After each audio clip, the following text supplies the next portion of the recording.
నమస్కారం అండి. ముందుగా హాస్య బ్రహ్మ మన బ్రహ్మానందం గారికి హృదయపూర్వక జన్మదిన శుభాకాంక్షలు. 70 అని నంబర్ చెప్పొద్దు, మనం ఇలా చెప్పుకుంటూ పోవాలి.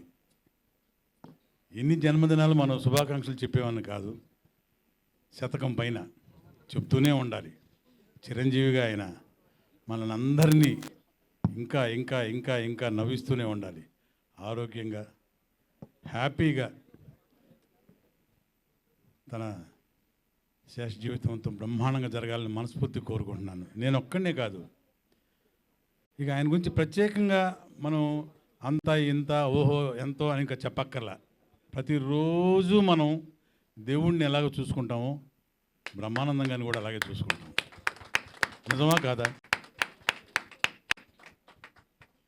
మనకున్న దేవుడు ఆ దేవుడు. ఇక్కడ సెల్ ఫోన్స్లో ఉన్న దేవుడు మీమ్స్ దేవుడు బ్రహ్మానందం గారు. సో ప్రతి ఒక్కళ్ళు చిన్న పెద్ద అంటూ తేడా లేదు.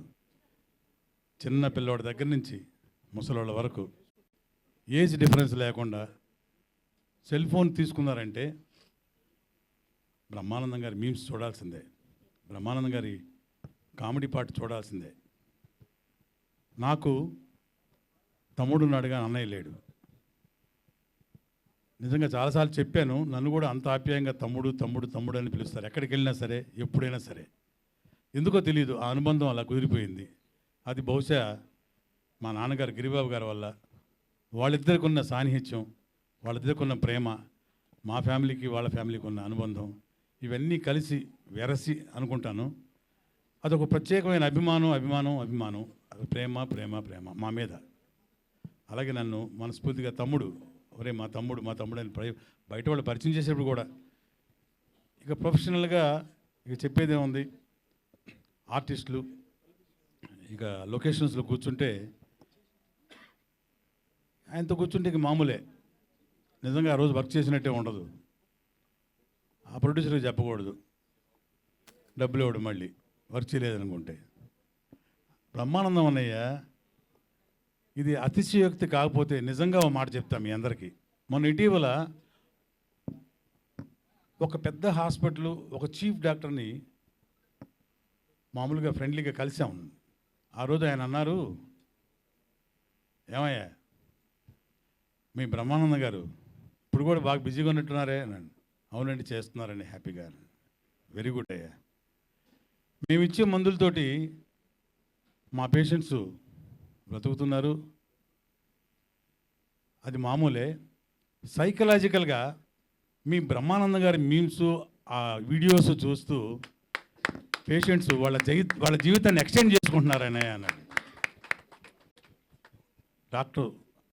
ఒక చీఫ్ డాక్టర్ చెప్పిన మాట. ఆయన ఒక్కరే కాదు, ఎవరైనా ఏ డాక్టర్స్ అయినా సరే పొద్దున్న నుంచి సాయంత్రం దాకా ఆపరేషన్లు చేసి సర్జరీలు చేసి సాయంత్రం 9-10 ఇంటికి వచ్చి మేము చూసేది ఈ కామెడీ. బ్రహ్మానందం గారి 5-6 సీన్లు చూసి పడుకుంటామే, మాకు రిలాక్సేషన్, పొద్దున్నే హ్యాపీగా సర్జరీస్కి వెళ్తాం మనం అన్నాడు. అలాంటి ఒక బ్రహ్మానందం గారు ఈరోజు 70వ సంవత్సరం ఇక్కడ జన్మదినం జరుపుకుంటూ మనందరం ఇక్కడ ఆయన ఫంక్షన్లో మనందరం కలవటం నిజంగా మనందరం అదృష్టంగా భావించాలి, గర్వంగా భావించాలి. సో అన్నయ్య మీకు 70 ఏళ్ళు కాదు 100 ఏళ్ళు హాయిగా ప్రశాంతంగా ఇంకా ఇంకా ఇంకా ఇంకా సినిమాలు చేస్తూ ఆల్రెడీ ఒక గిన్నిస్ రికార్డు, ఒక పద్మశ్రీ, ఒక డాక్టరేట్ కాదు 2 డాక్టరేట్లు ఇలా తీసుకున్న మీరు నెక్స్ట్ పద్మభూషణ్ తప్పకుండా మిమ్మల్ని వరించాలని కోరుకుంటున్నాను. పరిస్థితి కూడా మా అందరి వాంఛ కోరిక. థ్యాంక్ యూ అందరికీ. ఇక్కడికి వచ్చేసినందుకు అందరికి కళాభివందనాలు. మరొకసారి అన్నయ్యకి నమస్కారాలు. Thank you. Happy birthday.